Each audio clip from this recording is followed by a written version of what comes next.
시편 11편 전체를 길지 않으니까 다 같이 1절부터 7절까지 한 목소리로 읽겠습니다. 내가 여호와께 피하였거늘 너희가 내 영혼에게 새같이 내 산으로 도망하라 함은 어찌함인가.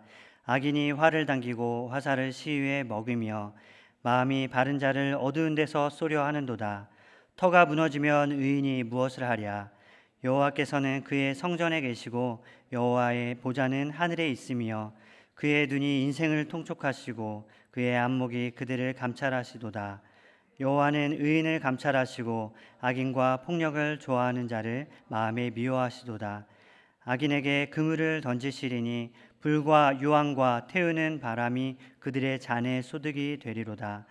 여호와는 의로우사 의로운 일을 좋아하시나니 정직한 자는 그의 얼굴을 배우리이다. 아멘. 기도하겠습니다.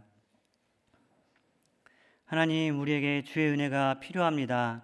물론 우리에게는 하나님의 은혜를 받을 만한 그 어떠한 자격도 없다는 것을 압니다. 그러나 주께서 우리에게 은혜 베푸시기를 소망합니다. 예수 그리스도의 보혈의 은혜, 예수 그리스도께서 십자가에 달리셔 우리를 구원하신 그 은혜가 이 시간에 우리에게 임할 수 있도록 하나님 함께하여 주시옵소서. 주의 말씀을 듣는 자들 되게 하시고 들을 때에 믿음이 생기고 믿음이 자라나며 담대한 확신 가운데 나아갈 수 있는 귀한 성도 될 수 있도록 함께하여 주시옵소서. 예수님의 이름으로 기도드립니다. 아멘. 의인의 시선이라는 제목으로 말씀을 전하겠습니다. 벌써 계산해 보니까 8년 전인데요. 8년 전 2011년에 국내에서 무려 37주 동안 베스트셀러로 많은 사람들에게 사랑받은 책이 있습니다. 8년 전이니까 보니까 저는 굉장히 오래됐다고 생각했는데 저는 그때도 30대였습니다. 그리고 제가 계산해 보니까 지금 20살, 21살 친구들은 초등학생이었더라고요. 그래서 아마 잘 모를 수도 있는데 한 번씩은 들어봤을 수 있습니다. 아프니까 청춘이다 라는 그 책을 읽지는 않았어도 한두 번씩 들어봤을 거라고 생각합니다. 그 책은 그 당시에 이제 2010년 12월에 출간이 돼서 2011년 한 해 동안에 무려 37주, 거의 1년 내내죠. 국내 베스트셀러 1위에 등극하면서 많은 사람들에게 사랑을 받았습니다. 저도 다 읽지는 않았는데 그 내용을 좀 봤을 때 많이 위로가 됐습니다. 저도 이제 30에 접어든 나이에 인생에 대해서 여러 가지 고민도 있고 두려움과 염려가 있는 그때에 좋은 책을 접해서 이제 많은 대부분의 청년들이 그런 것처럼 무력감에 빠지고 또 불안함에 고통받던 그때의 힘과 위로를 얻었던 게 기억이 납니다. 저뿐만 아니라 정말 많은 청년들이 거기 그 책을 읽고 힘을 얻고 위로를 받았습니다. 그런데 이 책이 참 문제적인 책입니다. 왜냐하면 뭔가 문제적 인물, 문제적 책 혹은 문제적 사건이라고 할 때는 보통 이제 문제적인 단어라는 이 표현이 언제 쓰이냐면은 이 책이 혹은 이 사람이 누군가에게는 이제 기쁨을 주고 아니면 누군가는 좋은 쪽으로 반응을 하는데 누군가는 그렇지 않고 부정적으로 반응을 할 때 보통 뭐 문제적 인물이다 혹은 문제적 사건이다라고 흔히 이야기를 하죠. 그런 표현을 빌리자면 이 책은 이 당시에 굉장히 문제적인 책이었습니다. 왜냐하면 호불호가 굉장히 갈렸습니다. 물론 대부분 많은 청년들이 큰 위로를 얻고 힘을 얻었던 것은 분명합니다. 이 책은 굉장히 좋은 내용도 많이 있고 청년들을 위로하고 권면하는 그리고 다시 용기를 북돋아주는 그런 내용들이 많이 담겨 있습니다. 그럼에도 불구하고 그 반대 부정적인 반응은 뭐였냐면 이런 것이었습니다. 이 책 제목을 약간 뒤틀어서 비꼬아 얘기하면서 아프면 어떻게 청춘이냐, 아프면 환자다, 아프면 환자지 어떻게 청춘일 수가 있냐 하면서 이렇게 비꼬는 사람도 있었고 어떤 가수들은 이 제목을 이렇게 조금 비틀어서 아프리카 청춘이다라는 노래에 10cm죠. 10cm 였던 걸로 기억을 하는데 그런 노래를 이제 만들어서 부르고 하면서 약간의 조소와 약간의 부정적인 시각을 보이기도 했습니다. 제가 그 책의 내용들을 왜 부정적으로 바라보는 사람들이 어떤 주장을 하는지 크게 두 가지를 추려봤습니다. 한번 여러분들도 얼마나 동의가 되시는지 이거는 뭐 동의를 하고 안 하고는 중요한 건 아니니까 한번 들어보십시오. 이 책을 비난하면서 했던 한 가지 큰 흐름은 뭐였냐면 성취와 성공을 위해 이미 엘리트 주류 사회에 편승한 사람이니까 그 책의 저자는 서울대학교 교수입니다. 성취와 성공을 위해 이미 엘리트 주류 사회에 편승한 사람이니까 쉽게 말할 수 있는 거다. 그 아픔에서 끝까지 벗어나지 못한 사람이 사실은 현실에서는 더 많이 있다. 그러니까 여전히 아픈 상태로 그 아픈 상태를 극복하지 못하는 사람이 더 많다. 그러니까 이미 성공한 사람이니까 그 자리에 올라가서 다른 사람들을 이렇게 내려다보면서 할 수 있는 그런 표현이다라고 그렇게 지적을 하는 거였고요. 또 하나는 이런 흐름이었습니다. 젊은이들이 좌절과 아픔을 겪을 수밖에 없는 사회를 건설적으로 비판하고 개혁하려고 하지는 않고 오히려 그 아픔과 좌절을 미화시킴으로써 그냥 이 체제에 순응하는 그런 젊은이들을 양산하고 있다라고 그렇게 비난을 했습니다. 저는 여러분들이 어떤 생각을 하든 이거를 받아들이든 받아들이지 않든 상관이 없다고 생각합니다. 이 책은 분명히 긍정적인 측면도 있고 지금 이렇게 비난한 것처럼 약간의 부정적인 측면도 분명히 있습니다. 사실 무엇이 맞는지 저도 잘은 모르겠습니다. 두 주장 다 나름대로의 일리가 있다라고 생각을 합니다. 그런데 분명한 사실은 하나 있습니다. 이 김난도라는 이 교수님이 이 책을 출간한 다음부터 소위 말하는 청춘 예찬서라는 그런 새로운 장르의 책이 이렇게 많이 쏟아져 나왔습니다. 그래서 수많은 그 사람을 필두로 해서 수많은 사람들이 자기가 청년 멘토라고 그렇게 자기를 칭하면서 청년들을 향해서 이런저런 조언들을 굉장히 많이 했습니다. 청년 멘토라는 표현 여러분들도 많이 들어보셨죠? 요즘에는 청년 멘토라고 하면 누가 있을까요? 그냥 한두 사람이 떠올려지는 게 아니라 정말 많은 사람들이 자기 스스로가 청년 멘토라고 하면서 인생의 선배로서 이 땅에 고통받고 있는 청년들을 향해서 이런저런 조언을 지금도 많이 하고 있습니다. 근데 문제는 뭐냐면 너무 조언이 넘쳐난다는 것입니다. 너무 그 조언을 아끼지 않고 너무나도 많이 해서 실제로 많은 청년들은 혼란을 느끼고 있습니다. 조언이 너무 많고 그런데 문제는 뭐냐면 그렇게 많은 조언들이 가만히 그 내용을 보면 서로 다른 조언들이 너무나도 많이 있습니다. 이 사람도 분명히 성공한 입장에서 성공한 위치에서 후배들을 향해서 또 이 땅의 젊은이들 향해서 조언을 하고 또 저 사람도 나름대로의 입지전적인 인물이라서 그런 자기의 성공담을 토대로 해서 여러 가지 조언을 하는데 가만 살펴보면은 어떤 걸 결정해야 될지 어떤 걸 따라야 될지 모를 정도로 너무나도 혼란스럽고 다양한 조언들이 있다는 게 그게 문제입니다. 제가 최근에 이제 군입대를 당장 앞두지는 않고 아직 군대를 가지 않아서 군대에 관해서 여러 가지 고민하는 그런 청년과 이야기를 한 적이 있었습니다.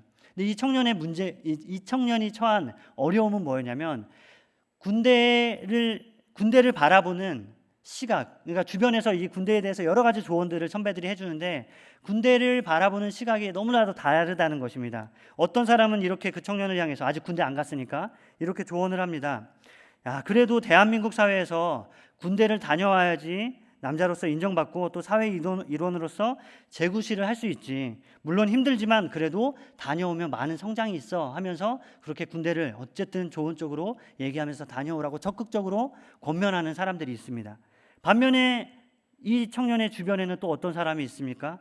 이런 사람도 있죠. 아니 그래도 청년 시절에 2년 가까운 시간을 그렇게 국가를 위해서 봉사한다는 게 국가가 나에게 실질적으로 그렇게 많은 걸 해주는 것 같지 않은데 그 소중한 시간을 그렇게 군대에서, 이 표현을 용서해 주시기 바랍니다. 군대에서 썩는 그거는 너무 아까운 것이다 라고 하면서 가급적이면은 이제 편한 곳에 가거나 아니면 피할 수 있으면 피하는 게 좋다라고 얘기를 하는 거죠. 군대 갔다 왔을 때 그 2년이라는 시간 때문에 찾아오는 기회비용이 너무 크기 때문에 가급적이면 군대 가지 않는 게 좋다라고 그렇게 얘기합니다.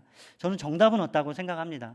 물론 저도 나름의 이제 군대에 대해서 나름의 의견이 있지만 여기는 공적인 자리니까 굳이 제 의견을 말하진 않습니다.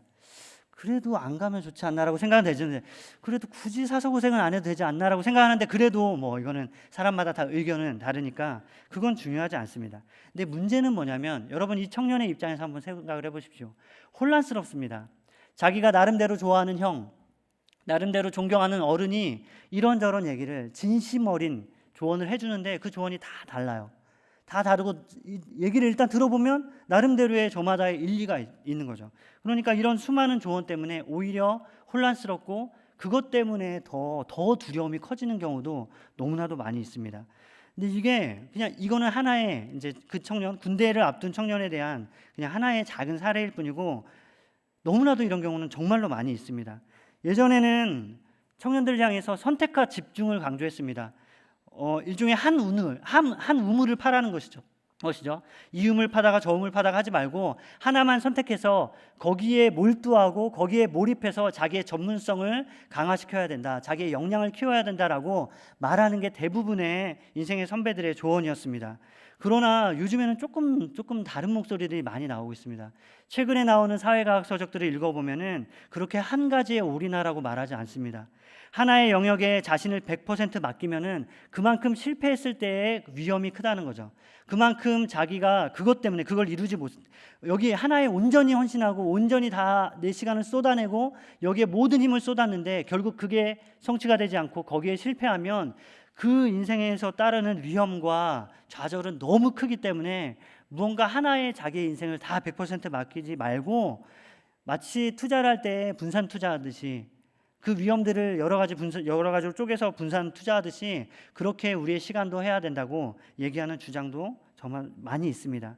어떤 이들은 젊은 시절에 역량을 강화하기 위해서 자기가 공부하는 것, 자기가 아니면 일하고 꿈꾸는 것에 몰입하라고 합니다. 그러나 또 어떤 사람은 너무 한 가지에 몰입하면 주변 사람들을 보지 못하기 때문에 주변 사람들을 돌보면서 청년의 때에 젊은 시절에는 관계 형성에 힘쓰라고 그것이 자기의 자산이 되고 그것이 결국 나의 힘이 될 거라고 얘기하면서 그렇게 조언하는 사람도 있습니다. 저마다 다 일리가 있고 저마다 다 나름대로의 이치에 맞는 말이라고 생각합니다. 물론 그거 일리가 있는 말일 뿐만 아니라 저는 이것도 인정합니다.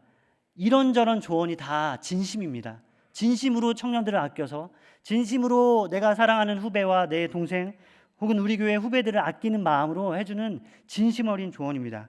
그러나 여러분 분별할 것이 있습니다. 뭐냐면 진심 어린 말이라고 해서 전부 다 진리는 아닙니다. 진심이 담겨 있는 말이라고 해서 전부 다 우리가 쫓아야 되는 진리의 말은 아닌 것입니다. 진심 어린 말과 진리의 말씀을 분별하는 것이 우리에게는 필요합니다. 그런데 이게 너무나도 어렵습니다. 왜냐하면 우리에게 조언을 하는 사람들 혹은 이 사회의 주장들과 메시지들 흐름들이 너무나도 많기 때문에 그것 때문에 우리가 혼란스러운 경우가 참 많이 있습니다. 당혹감을 느끼고 좌절감에 빠집니다. 오늘 본문에 나오는 다윗 역시 굉장히 비슷한 상황에 직면했습니다. 여러분, 신앙이 좋은 사람이라고 해서 이런 당혹감과 좌절감에 빠지지 않는 것이 아닙니다. 신앙이 좋은 사람도 위기를 만나고 신앙이 좋은 사람도 무엇이 옳은지 하기가 때로는 어려워서 그 수많은 조언 때문에 오히려 침체에 빠질 때도 있습니다. 그러나 다시 한번 생각해야 합니다. 다시 한번 무엇이 진리의 말씀인지, 무엇이 정말로 나를 살리는 진리의 말인지를 분별하는 게 정말로 중요하죠. 그래서 다윗의 이야기를 통해서 다윗의 이 고민과 다윗의 고백과 다윗의 회복을 통해서 우리 역시 회복되는 아름다운 일들이 오늘 말씀을 통해서 일어나기를 소망합니다. 그래서 다윗의 시를 한번 살펴볼 텐데요. 다윗의 시입니다. 오늘 본문은 다윗은 처음에 이렇게 얘기합니다. 내가 여호와께 피하였다라는 말로 시를 시작합니다. 그 말은 무슨 말이죠? 오늘 구체적으로 안 나와도 충분히 우리가 상상해 볼 수 있죠. 다윗은 지금 위기를 만났습니다. 이 말씀을 더 읽어보면 알겠지만 보통 위기가 아닙니다. 그냥 개인적으로 잠깐 침체에 빠지고 혹은 잠깐 내가 몸이 아프거나 아니면 관계 때문에 어렵거나 이 정도의 위기가 아니라 그 삶의 기반 자체를 흔드는 궁극적인 위기, 너무 두려운 위기에 빠져 있습니다. 그럴 때 바울의 위대함은 여기에 나타납니다. 그때 다윗은 뭐라고 고백합니까? 내가 여호와께 피하였다라고 고백합니다. 그 위기 앞에서, 그 두려운 위기, 모든 사람이 나를 둘러싸고 에워싸서 나를 공격하려고 하는, 나를 죄인이라고 손가락질하고 나를 비난하는 그 위기 앞에서, 나를 무시하고 몰아세우는 그 위기 앞에서 다윗은 어떻게 하냐면 내가 여호와께 피하였다라고 그렇게 선언하고 또한 고백합니다. 왜냐하면 다윗에게 있어서 하나님께 피하는 것이 자기의 삶의 기초라는 건 자기가 압니다. 내 삶의 기반이 지금 흔들린다. 그러면 내 삶의 기반이 어디에 있지? 하나님께 있구나. 그럼 나는 하나님께 피해야지 하고 이 위기 가운데서 자기의 믿음을 발휘하고 있습니다. 다윗의 믿음은 단지 그냥 고백만 있는 믿음이 아니었습니다. 단지 뜨겁게 예배만 드리는 믿음이 아니었습니다. 단지 아름다운 찬양의 노랫말로 하나님을 기쁘게 찬양하는 그 정도, 그것만 있는 믿음이 아니라 위기의 때에 하나님을 바라볼 수 있는 믿음이 바로 다윗의 믿음이었습니다. 그래서 다윗은 지금 이 위기의 때에 하나님을 향하여서 하나님께 도망가고 하나님께 피하고 있죠. 여러분, 저는 여러분에게 묻습니다. 여러분은 이 괴로운 상황에서 여러분의 마음이 위축될 때, 혹은 여러분이 이유도 알 수 없는 침체에 빠질 때 어디로 피하고 있습니까? 어디에서 여러분의 안식과 평안을 얻으려고 노력하고 애쓰고 있습니까? 여러분, 하나님께 피하시나요? 아니면 내가 사모하는 누군가, 혹은 내가 의지하는, 내 마음을 풀어줄 수 있는 어떤 다른 것에 의지하고 있지는 않습니까? 오늘 우리는 다윗에게서 도전을 받고 우리 다윗에게서 배워야 되는 것이죠. 그런데 문제가 있습니다. 다윗은 이 정도의 굳건한 견고한 신앙을 가지고 있었는데, 문제는 뭐냐면 주변 사람들은 그렇지 않았다는 거예요. 다윗 주변에 있는 사람들은 다 다윗과 같은 마음이 아니었습니다. 다윗 주변에 있는 사람들은 진심으로 다윗을 아끼는 사람이었습니다. 정말로 다윗을 위해주는 사람이었고, 그렇기 때문에 다윗이 위기에 처했을 때 저마다 나름대로의 진단을 하면서 다윗이 지금 어떻게 하는 게 좋을지, 어떻게 이 위기를 극복하는 게 좋을지 저마다 나름대로 다윗에게 찾아가서 다윗이요 하면서 다윗에게 이런저런 조언을 해줍니다. 근데 그게 문제는 뭐냐면, 다윗은 뭐라고 얘기하냐면 그것 때문에 자기가 힘들다는 거예요. 그것 때문에 이렇게 말합니다. 1절에 너희는 어찌하여 나에게 이런 말을 하는가? 라고, 다윗이 자기는 하나님께 피했는데 주변 사람들이 하는 그 말 때문에 오히려 어찌하여 라고 한탄하면서 그것 때문에 오히려 힘들게 하고 있습니다. 여러분, 우리도 이런 경험을 할 수 있습니다. 우리는 나름대로 결단했을 수 있어요. 나름대로 신앙적인 판단을 하겠다고, 신앙적인 결정을 하겠다고 나는 결단했을 수 있는데, 그런데 내 가족들, 내 부모님, 혹은 내 친구와 내 주변에서 하는 말이 나를 오히려 흔들 수 있습니다. 그러면 누구나 도전에 직면합니다. 누구나 어려움에 처하고 당혹감을 느낍니다. 다윗도 그러잖아요. 다윗도 자기는 믿음이 섰는데 주변 사람들이 이 믿음과는 관련이 없는 조언들을 너무 많이 하니까 자기가 오히려 그것 때문에 당황하면서 어찌하여 하면서 한탄하고 있습니다. 이 사람들이 어떤 조언을 하는지 한번 보겠습니다. 오늘 우리가 읽은 한글 성경에는 이게 어떤 말이 다윗이 한 말이고 어떤 말이 다윗 주변에 있는 사람들이 한 말인지 명확하게 구분이 되어 있지 않습니다. 그냥 쭉 나열해놨으니까 구분이 안 되는데, 제가 명확하게 한번 말씀드리겠습니다. 먼저 1절에서 내가 여호와께 피하였거늘 너희가 내 영혼에게 새같이 내 산으로 도망하라 하면 어찌민가. 그러니까 새같이 내 산으로 도망하라, 이 말은 주변에 있는 사람들이 한 말이죠. 그리고 2절 3절도 주변에 있는 사람들이 한 말입니다. 그렇게 이해하면 될 것 같아요. 영어 성경을 보면 큰 따옴표를 이렇게 구분해 놔서 더 알 수 있는데, 한글 성경은 그렇게 않아서 조금 힘들지만, 그래도 2절 3절이 표현은 멋있는 것 같은데 주변 사람들이 한 말입니다. 신앙적인 표현이 아니에요. 그 내용을 자세히 뜯어보면. 먼저 그 사람들이 했던 내용들, 그 충고가 어떤 충고인지 한번 보겠습니다. 먼저 크게 두 가지입니다.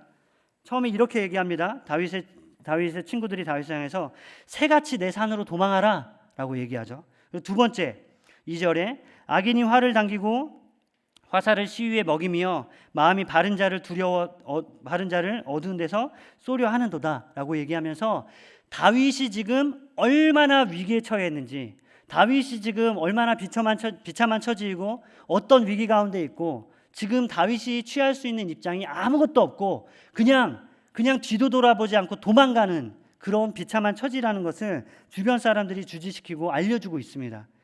알려주고 있어요. 이들의 충고는 다윗을 진심으로 생각해서 다윗을 위해서 해주는 그런 충고입니다.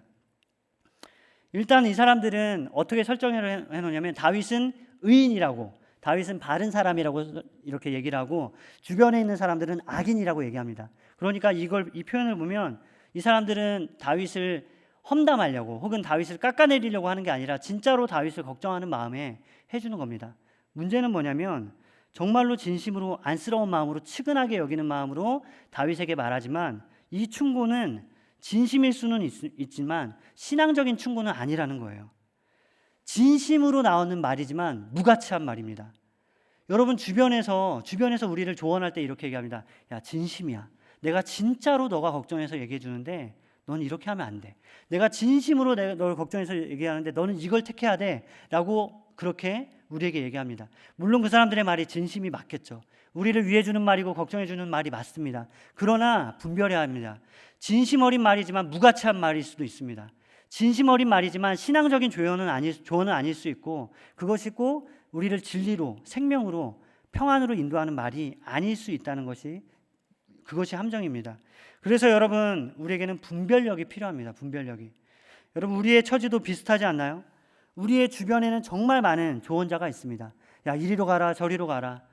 뭐 우리가 고3 시절에 뭐 대학 이제 수능을 보고 어느 대학을 갈까 고민할 때만 해도 어떤 사람들은 말합니다. 야, 전공 너가 하고 싶은 거를 먼지를 살려서 대학이 조금 네임밸류가 떨어져도 그래도 전공을 따라가는 게 나아라고 말하는 사람이 있는가 하면, 또 어떤 사람은 전공은 중요하지 않아. 나중에 전과하면 되잖아. 일단은 상위권에 대하는 게 중요해 하고 하면서 그렇게 조언하는 사람들이 있습니다. 저마다 다른 조언들을 하면서 참견하고 이걸 택해라 저걸 택해라 너무 많은 방향들을 우리에게 제시해 줍니다. 그 관심이 고맙죠. 그 충고가 고맙습니다. 그러나 딱 거기까지입니다. 여러분, 우리에게 진짜 관심을 가지고 우리에게 충고를 해준다고 해서 우리가 그것들을 다 붙잡을 필요는 없어요. 그 조언들이 전부 다 신앙적인 것은 아닙니다. 그래서 여기에서 우리는 분별력이 필요합니다. 여러분, 믿음이 자란다는 거, 믿음이 성장한다는 거는 여러 가지 삶의 모습으로 나타나는데, 그 중에서 정말 중요한 표지가 있다면 그거는 우리에게 분별력이 생기는 것입니다. 수많은 메시지가 우리에게 들려옵니다. 그러나 그 가운데서 내가 무엇을 택하는 게 옳은 것인지, 내가 뭘 택하는 것이 나를 살리는 길인지 분별할 수 있는 능력이 신앙이 성장하는 사람들에게는 생기는 것이죠. 무엇이 진리이고 무엇이 세상적인 처세술인지 분별하게 됩니다. 근데 어떻게 하면 되죠? 하나님의 말씀을 듣는 사람들, 그래서 하나님의 말씀을 꾸준히 듣는 게 중요합니다. 그래서 이 자리에 나와서 진지하게 설교를 듣는 게 중요하고, 그래서 바쁘더라도 매일 내 삶의 중심을 하나님의 말씀에 두고 어떻게든 큐티를 하려고 노력하고 어떻게든 말씀을 그래도 가까이 하려고 노력하는 게 중요합니다. 왜냐하면 말씀을 가까이 하는 사람에게만 분별력이 생깁니다. 여러분, 이 세상의 모습을 보십시오. 이 세상에서 지식이 있다는 사람들, 학벌이 있다는 사람들, 세상에서 고위 관직을 가지고 있다는 그 높은 사람들, 그 사람들의 판단과 말이 전부 다가 분별력 있는 말인가요? 아니요, 그렇지 않습니다. 공부를 잘하는 것과 학식이 많은 것과 분별력을 가지고 말하는 것은 다릅니다. 너무나도 많은 공부를 했지만 정말 우둔한 말을 쏟아내는 사람들이 너무 많아요. 너무나도 많은 공부를 해서 많은 업적을 이뤘지만, 심지어 대학의 교수라고 하는 사람들이지만, 그런데 그 사람의 하는 말을 들어보면 너무나도 미련하고 우둔한 말을 하는 사람들이 많이 있습니다. 여러분, 분별력은 거기에서 나오지 않아요. 분별력은 그냥 세상적인 지혜에서 나오는 게 아니라, 공부에서 나오는 게 아니라 하나님의 말씀을 내 안에 얼마나 쌓았느냐, 내가 그 말씀을 얼마나 사모하고 얼마나 가까이 했느냐에 따라서 내가 분별할 수 있는 능력이 생기는 것이죠. 다윗은 주야로 말씀을 묵상하던 사람이었습니다. 그러니까 그 위기의 때에 그렇게 많은 사람들이 나에게 조언을 해도 내가 딱 분별할 수 있는 거예요. 아, 이 조언은 내가 거절해도 되고 이 조언은 내가 수용하겠다. 나는 이 길을 가겠다라고 담대하게 나아갑니다. 여러분, 이 분별력이 가진 사람에게는 어떤 유익이 있을까요? 용기가 생깁니다. 용기가. 왜냐하면 내가 어떤 선택을 하든 하나님이 나를 도우실 거라는 확신이 있으니까 그 사람의 말에 흔들리지 않아요. 여러분, 주변에서 우리에게 조언을 하고 충고해 주는 사람의 특징이 뭔지 아십니까? 확신을 가지고 말한다는 거예요.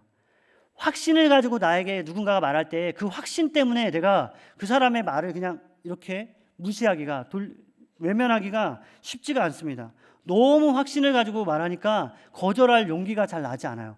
저 사람이 저 정도 확신을 가지고 나한테 말하는데 그러면 괜히 말을 듣지 않았다가 내가 불이익을 보면 어떡하지 하면서 괜히 두려움이 생깁니다. 그러나 분별력이 있는 사람은 용기가 생겨요. 내가 어떤 선택을 하든 하나님이 날 도우시고 그 나의 선택 가운데 나를 책임지실 것을 내가 알기 때문에 나는 용기 있게 선택하겠다.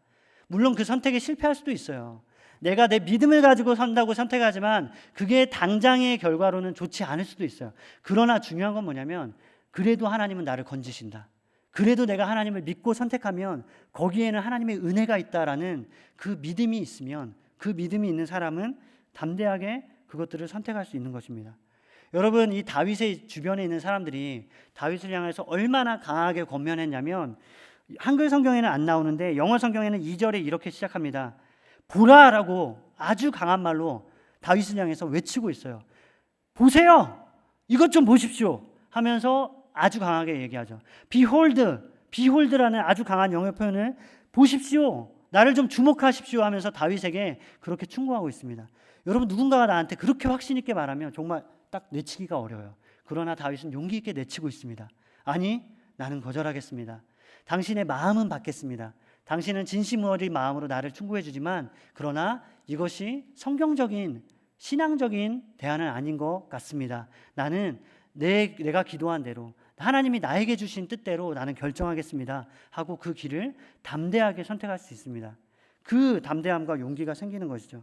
그리고 일단 다윗 주변에 있는 사람들이 다윗에게 했던 말이 내용을 보면 다윗이 그 말을 들을 수밖에 없도록 그렇게 그 내용이 그런 내용을 가지고 말합니다.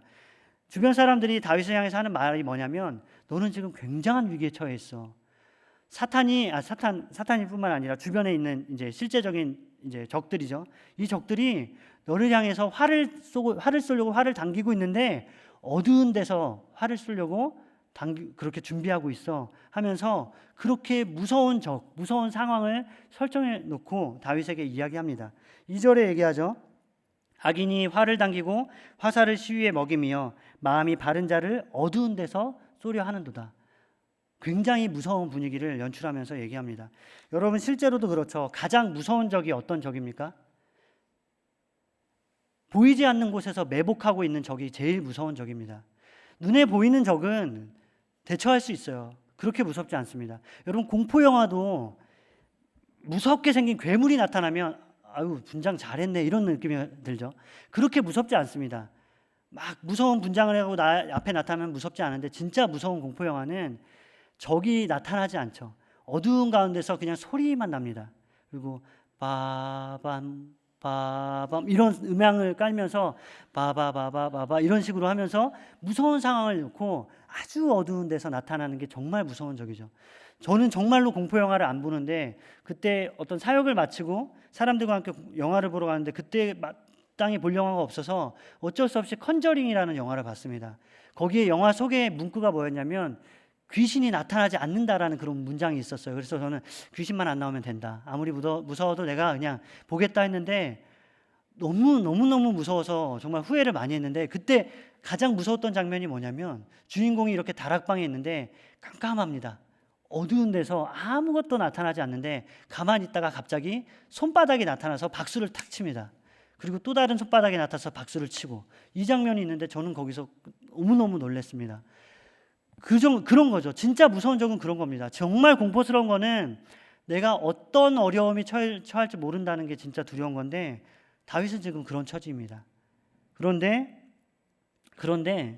문제는 뭐냐면 이 주변 사람들이 하는 그 말이 신앙적인 조언이 아니라는 근거가 어디에 있냐면 바로 이거죠. 정말 신앙적이지 않은 조언은 그 특징이 뭐냐면 불안함과 두려움을 부추깁니다. 너 지금 이거밖에 못하잖아. 너가 지금 뭘 선택할 수 있어? 하면서 나의 처지를 굉장히 초라하게 만듭니다. 그 사람이 나에게 조언을 해주는 것 같은데 가만히 내용을 뜯어보면은 내가 얼마나 비참한 처지인지를 드러내면서 나는 지금 초라한 존재라는 것을 생각하도록 만들죠.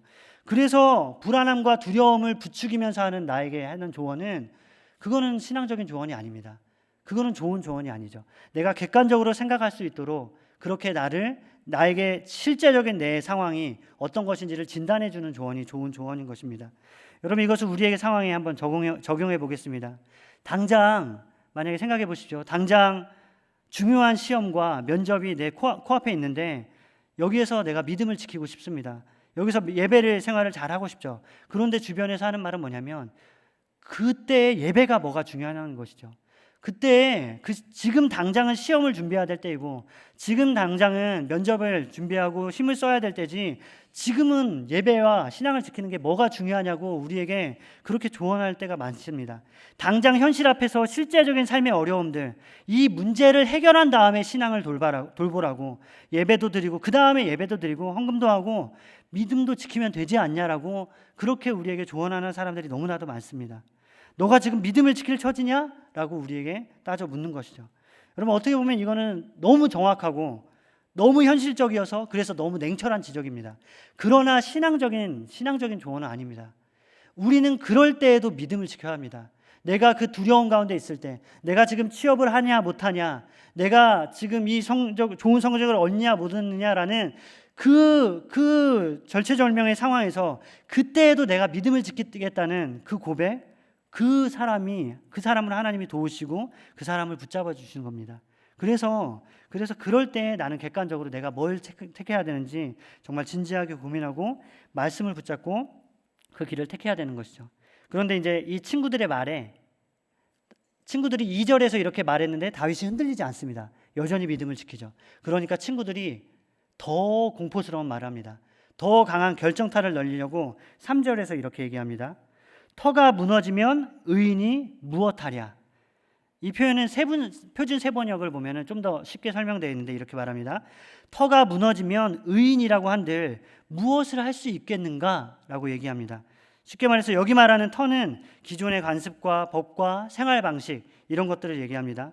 그러니까 다시 말해서 사람과 사회 질서를 유지하고 있는 기초적인 시스템이나 상식들 이런 거죠. 그러니까 터가 무너진 상황은 국가적인 위기, 전쟁이나 아니면 천재지변이나 아니면 경제 시스템이 붕괴돼서 모두가 지금 경제 위기를 겪고 있는 상황이나 아니면 어떤 폭동이 일어나가지고 지금 밖에만 나가도 나를 죽이려고 때리려고 하는 사람들이 몰려들고 있는 그 정도의 삶의 기반, 사회 질서가 무너진 상황, 그게 바로 터가 무너진 상황입니다. 여러분 이 상황을 설정해 보세요. 생각을 해보세요. 이때 이 친구들의 조언이 뭐죠? 그 정도의 위기 앞에서 믿음이 있는 사람은 뭐 어떻게 할 건데? 신자라고 해서 이 위기를 벗어날 수 있어? 신자라고 해서 너가 거룩한 성도라고 해서 너가 이 위기를 피할 수 있을 것 같아? 라고 그렇게 말하는 것입니다. 여러분 맞는 말이죠. 맞는 말이기 때문에 너무 차갑고 냉철합니다. 왜냐하면 사실 여러분 경제적인 위기 앞에서 우리도 그 위기를 벗어나지 못합니다. 여러분 전쟁이 일어났을 때 하나님의 백성이라고 해서 신자라고 해서 그 전쟁에서 완전히 보호를 받을 수 있나요? 아니요, 그렇지 않아요. 우리도 싸우러 나가야 되고 우리도 죽을 수 있고 우리도 피해를 받을 수 있습니다. 신자라고 해서 그 터가 무너지면 거기에서 별다른 도리가 없어요. 이 결정적인 말을 하니까 다윗이 흔들릴 수도 있는 거죠. 친구들은 말합니다. 다윗에게 의인이라고 한들 너가 어떻게 할 건데? 네 믿음이 이 절박한 상황에서 어떻게 도와줄 건데? 라고 도전합니다. 너의 처지를 좀 봐. 너가 뭘 할 수 있어? 네 믿음으로 할 수 있는 게 뭐야? 라고 그 주변 사람들이 도전하고 자극합니다. 묻습니다. 그때 다윗은 어떤 대답을 할까요? 다윗이 나 할 수 있는 거 있어. 난 이걸 할 거야. 라고 그렇게 얘기하지 않아요. 다윗은 난 이걸 할 수 있다라고 얘기하는 게 아니라 다윗은 이렇게 얘기합니다. 나는 할 수 있는 게 없어. 그러나 나는 하나님을 바라볼 거야.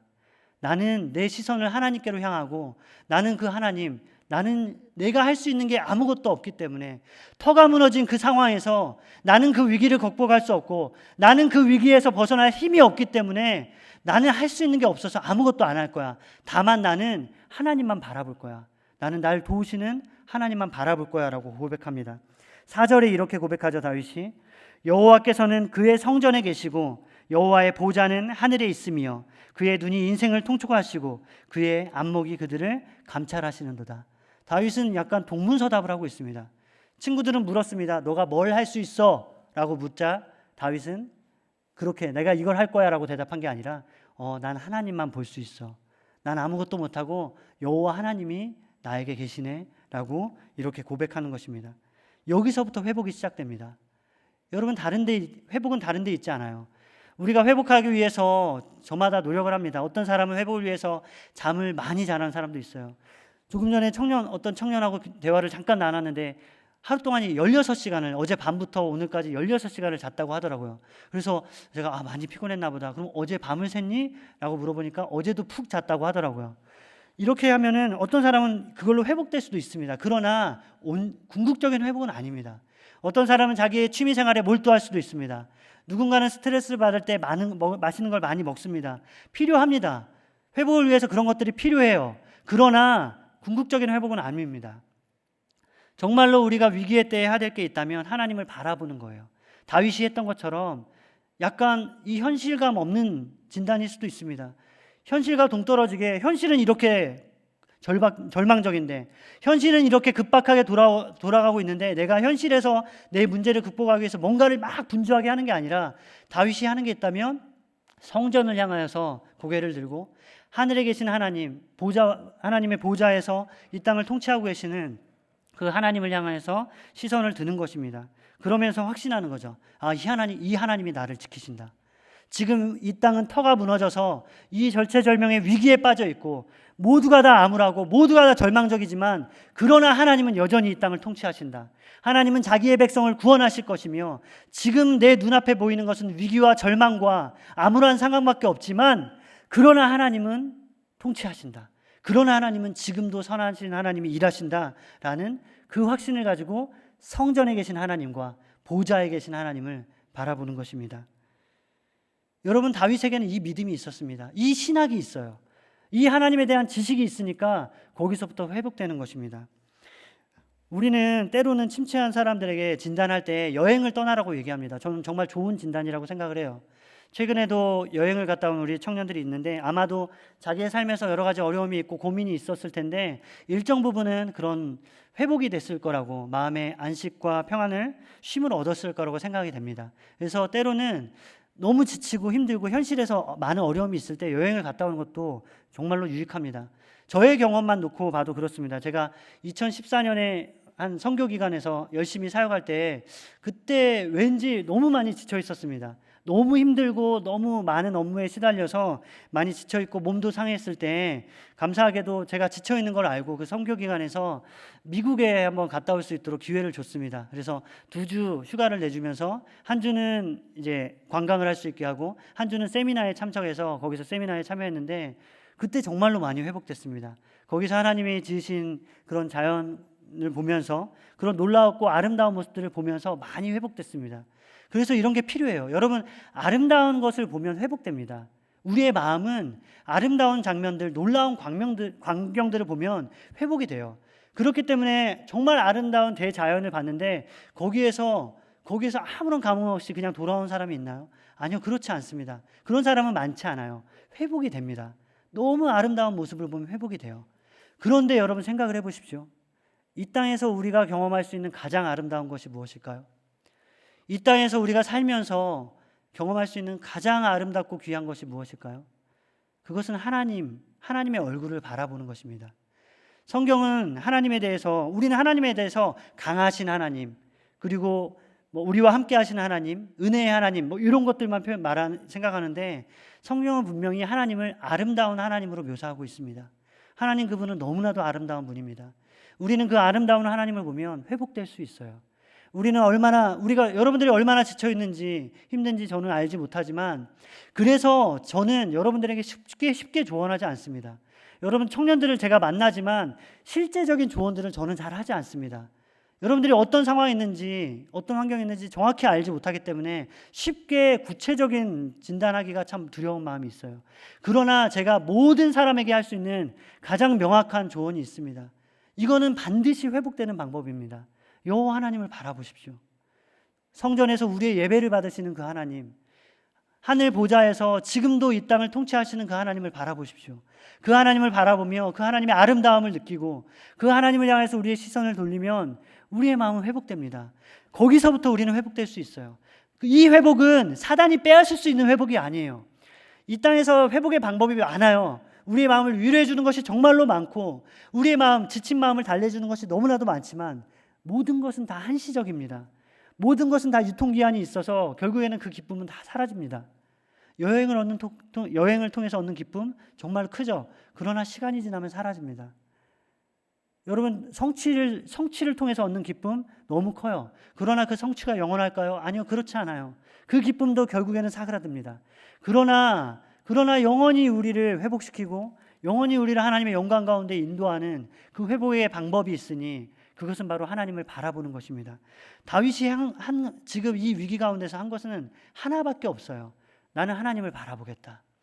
나는 내 삶의 터전이 무너지고 내 삶에 말로 다 할 수 없는 위기가 찾아오지만, 그러나 난 여전히 하나님을 바라보겠다. 그분은 성전에서 또 나와 함께 내 심령 가운데 거하시며 나를 지키신다라고 그렇게 고백하는 것입니다. 신자는 이것을 할 수 있습니다. 그렇기 때문에 신자에게는 완전한 절망이란 없어요. 우리도 절망합니다. 우리도 전쟁 앞에서 이길 방법이 없습니다. 우리도 경제적인 위기를 극복할 만한, 우리만 피할 수 있는 그런 대안이 없습니다. 그러나 그럼에도 불구하고 우리는 완전히 절망하지 않습니다. 하나님을 볼 수 있기 때문에, 하나님을 바라볼 수만 있다면, 내가 말씀 가운데, 기도 가운데 하나님 바라볼 수만 있다면 극복할 수 있습니다. 여러분, 온갖 처세술을 가르치는 책과 자기 개발서를 읽느라고 너무 많은 시간을 보내지 마세요. 그런 거는 정말 좋은 자기 개발서, 정말 좋은 권면을 해주는 그런 청춘 담론을 다루는 그런 책 한두 권만 읽으면 됩니다. 더 이상 그런 데 힘을 쏟지 말고 이제는 하나님을 바라보는 데 힘을 쏟으십시오. 그 이상 너무 많은 조언을 들으면 오히려 혼란에 빠질 수밖에 없습니다. 여러분, 이제는 말씀을 가까이 하십시오. 이 말씀을 통해서 하나님의 은혜와 사랑을 깨달으면 우리는 회복될 수 있어요. 이제는 기도에 더 힘쓰기를 바랍니다. 기도로 하나님과 교제하며 그분의 임재를 경험하는 하나님의 자녀가 되기를 축복합니다. 진정으로 아름다운 하나님을 경험하면 우리는 회복될 수 있습니다. 우리가 경험할 수 있는 이 땅에서 가장 아름다운 것, 그것은 바로 하나님의 얼굴이라는 것, 이것을 기억하십시오. 하나님의 얼굴을 바라보면 회복되는 정도가 아니라 충만한 삶이 됩니다. 정말 충만한 삶이 되어서 어떠한 내 삶의 위기도 극복할 수 있고 어떠한 어려움도 이겨낼 수 있는 그런 견고함과 충만한 삶의 비결이 바로 여기에 있습니다. 여러분, 우리의 눈을 들어서 하나님을 바라보십시오. 하나님을 바라보는 것은 너무 그렇게 어려운 것이 아니에요. 말씀을 통해서 하나님을 배우는 것, 기도를 통해서 하나님 앞에 나아가는 것, 이 두 가지가 우리를 살릴 수 있습니다. 이 두 가지 모습을 통해서, 실천을 통해서 아름다운 하나님을 바라보고 온전한 회복을 경험하는 그런 청년이 되기를 주님의 이름으로 축복합니다. 우리 이 시간 같이 이 내용을 담은 찬양의 가사가 있어서 같이 찬양하기를 원합니다. 시선이라는 찬양입니다. 시선. 여기 나오는 가사처럼 우리의 눈을 들어서 그 하나님, 나에게 꿈을 주시고 나에게 소망을 주시고 나를 다시 한번 일으켜 세우시는 그 하나님만 바라봤으면 좋겠습니다. 여러분 지금 어떤 것을 바라보고 있나요? 내 삶의 초라한 모습들을 바라보고 있나요? 내 삶의 그런 형편없는 처지와 나를 두렵게 하는 내 삶의 여러 가지 문제들, 이것들을 바라보면서 두려움에 빠지고 있지는 않나요? 그러면 그것을 멈추십시오. 내 삶의 비참한 처지를 바라보느라 삶을 낭비하지 않았으면 좋겠습니다. 이제는 우리에게 허락된 시간을 통해서 하나님을 바라보기 원합니다. 하나님을 바라보고 하나님을 사모하는 사람은 반드시 회복될 것을 믿는 마음으로 우리 시간 같이 찬양하겠습니다.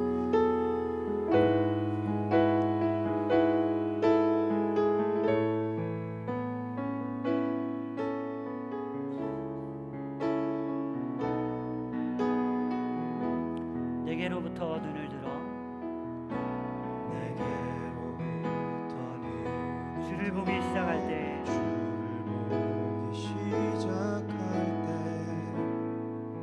주의 일을 보겠네. 내 작은 마음 돌이키사 하늘의 궁극의 안에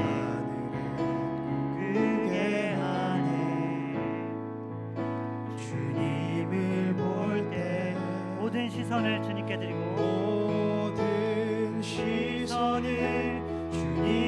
드리고 살아계신 하나님을 느낄 때 내 삶은 주의 역사가 되고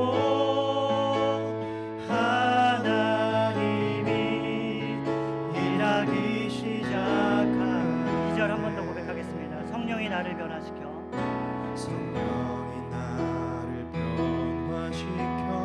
모든 두려움 사라질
역사가 되고 내 삶은 주의 역사가 되고 하나님이 일하기 시작하네. 여러분, 이 시간 눈을 감고 잠깐 생각해 보세요. 여러분 주변에 너무 많은 조언자가 있습니다. 너무 많은 사람들이 여러분의 인생에 참견을 해요. 그것 때문에 힘들지 않나요? 그것 때문에 혼란에 빠지지 않나요? 물론 그 조언이 우리를 걱정하고 우리를 위하는 마음에서 하는 조언이라는 것을 알고 있습니다. 그러나 그 조언을 하는 그도 연약하고 무지한 인간일 뿐입니다. 우리는 무엇을 붙잡아야 될까요? 어떤 말을 들어야 될까요? 영원한 하나님의 말씀만 들으면 됩니다. 그 말씀을 따라 행하면, 그 말씀을 듣고 믿고 순종하면 우리는 그럼에도 불구하고 우리에게 위기가 찾아올 수 있고 때로는 실패하고 절망할 수 있지만, 그러나 우리는 다시 회복될 수 있습니다. 다시 하나님께서 우리를 이끌어 주시며 다시 우리를 하나님의 은혜의 자리로 앉히실 것입니다. 여러분, 이 시간에 기도할 때 하나님, 내가 하나님의 음성에만 귀 기울이기를 원합니다. 내가 그러기 위해서 하나님 바라보고 싶습니다. 그 아름다운 하나님을 바라봄으로 내 영혼이 회복되게 하여 주시옵소서. 내가 다른 것을 바라보느라 인생을 허비하고 시간을 허비했던 것들 주님 용서하여 주시옵소서. 내 삶의 처지를 바라보면서 비관하고 원망하고 저주하고 침체에 빠졌던 나의 연약함을 주님 불쌍히 여겨 주시옵소서. 이제는 더 이상 연약한 내 주변에 있는 그런 비참한 처지를 바라보는 것이 아니라 내가 아름다운 하나님을 바라보기 원합니다. 그 하나님 바라봄으로 내가 회복될 수 있도록 하나님 나에게 은혜 베풀어 주시옵소서. 나를 불쌍히 여겨주시고 내 눈을 하나님을 향할 수 있도록 도와주시옵소서. 이 시간 기도하며 하나님 앞에 나아가겠습니다. 함께 기도하겠습니다. 하나님, 우리를 불쌍히 여겨주시기를 간절히 원합니다. 하나님, 우리의 눈에 뭔가 비늘 같은 것이 쓰여져 있어서 우리는 온전히 하나님을 바라보지 못할 때가 너무나도 많이 있습니다. 우리는 우리의 비참한 처지를 바라보면서 비관하고 원망하고 저주하면서 하나님 그렇게 생각할 때가 너무나도 많이 있습니다. 우리를 불쌍히 여겨주시기를 간절히 바랍니다. 하나님, 너무나도 많은 사람들이 우리에게 조언을 하고 우리에게 다가와서 이런 말 저런 말, 하나님 이 길로 가라 저 길로 가라, 이것을 택하라 저거를 택하라 조언을 합니다. 그것 때문에 너무나도 어지럽고 혼란스럽고 두려울 때가 너무나도 많이 있습니다. 내가 이 길을 갔다가 하나님 내가 실패하면 어떡할까라는 그 두려움에 빠져서 이러지도 못하고 저러지도 못하다가 너무나도 많이 있습니다. 그것이 우리의 연약한 모습입니다. 하나님, 우리에게 은혜를 더하여 주시옵소서. 우리에게 지혜를 주시고 분별력을 더하여 주셔서 이제는 담대하게 나아가게 하여 주시옵소서. 하나님, 우리의 눈을 들어서 하나님 바라보기 원합니다. 하나님만 바라보기 원합니다. 주님 역사하여 주시옵소서. 우리의 연약한 가운데 하나님 도우시는 하나님 바라봅니다. 하나님, 우리에게 은혜를 주시고 하나님, 우리의 눈을 들어서 그 하나님 바라볼 때 하나님 우리가 회복되며 하나님 정말로 주께서 우리를 도우시는 것을 우리가 경험할 수 있도록 하나님 역사하여 주시옵소서. 하나님, 이들에게 은혜를 베풀어 주시고 우리가 눈을 들어 하나님 전능하신 하나님 우리를 도우시는 하나님만 바라보며 나아갈 수 있도록 하나님 도와주시옵소서. 하나님 함께하여